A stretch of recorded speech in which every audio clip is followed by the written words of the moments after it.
नमस्कार दोस्तों। मैं आज आपके लिए बेहद ही इंटरेस्टिंग स्टोरी लेके आया हूँ। इसका टाइटल है हाथियों का गणित। सेठ घनश्याम दास बहुत बड़ी हवेली में रहता था। उसके 3 लड़के थे।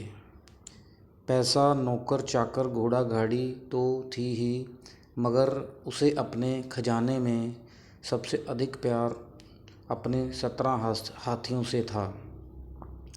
हाथियों की देखरेख में कोई कसर ना रह जाए, इस बात का उसे बहुत ख्याल था।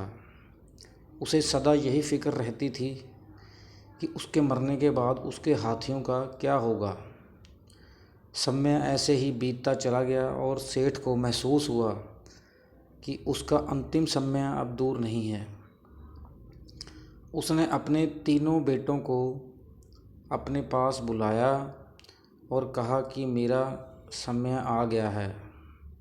मेरे मरने के बाद मेरी सारी जायदाद को मेरी वसीयत के हिसाब से आपस में बांट लेना। एक बात का ख़ास ख्याल रखना कि मेरे हाथियों को किसी भी किस्म की कोई हानि ना हो। कुछ दिन बाद सेठ स्वर्ग सिधार गया। तीनों लड़कों ने जायदाद का बंटवारा पिता की इच्छा अनुसार किया, मगर हाथियों को लेकर सब परेशान हो गए। कारण था कि सेठ ने हाथियों के बंटवारे में पहले लड़के को आधा, दूसरे को 1/3 और तीसरे को 9वां हिस्सा दिया था। 17 हाथियों को इस तरह बांटना एकदम असंभव लगा। हताश होकर तीनों लड़के 17 हाथियों को लेकर अपने बाग में चले गए और सोचने लगे कि इस विकट समस्या का समाधान कैसे हो। तभी तीनों ने देखा एक साधु अपने हाथी पर सवार उनकी ही ओर आ रहा था। साधु के पास आने पर लड़कों ने प्रणाम किया और अपनी सारी कहानी सुनाई। साधु ने कहा कि अरे, इसमें परेशान होने की क्या बात है। लो, मैं तुम्हें अपना हाथी दे देता हूँ। सुनकर तीनों लड़के बहुत खुश हुए। अब सामने 18 हाथी खड़े थे।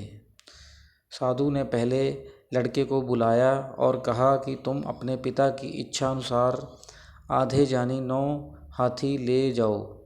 दूसरे लड़के को बुलाकर उसने 1/3 यानी 6 हाथी दे दिए और छोटे लड़के को उसने बुलाकर कहा कि तुम भी अपना 9वां हिस्सा यानी 2 हाथी ले जाओ। 9 + 6 + 2 मिलकर 17 हाथी हो गए और एक हाथी फिर भी बच गया। लड़कों की समझ में यह गणित बिल्कुल नहीं आया और तीनों साधु महाराज की ओर देखते ही रहे। उन सबको इस हालत में देखकर साधु महाराज मुस्कुराए और आशीर्वाद देकर तीनों से विदा ले अपने हाथी पर जिस दिशा से आए थे उसी दिशा में चले गए। इधर यह तीनों सोच रहे थे कि साधु महाराज ने अपना हाथी देकर कितनी सरलता और भोलेपन से एक जटिल समस्या को सुलझा दिया। दोस्तों, please like and subscribe my YouTube channel golden stories, ताकि मैं आपके लिए रोज़ एक इंटरेस्टिंग स्टोरी लेके आऊँ।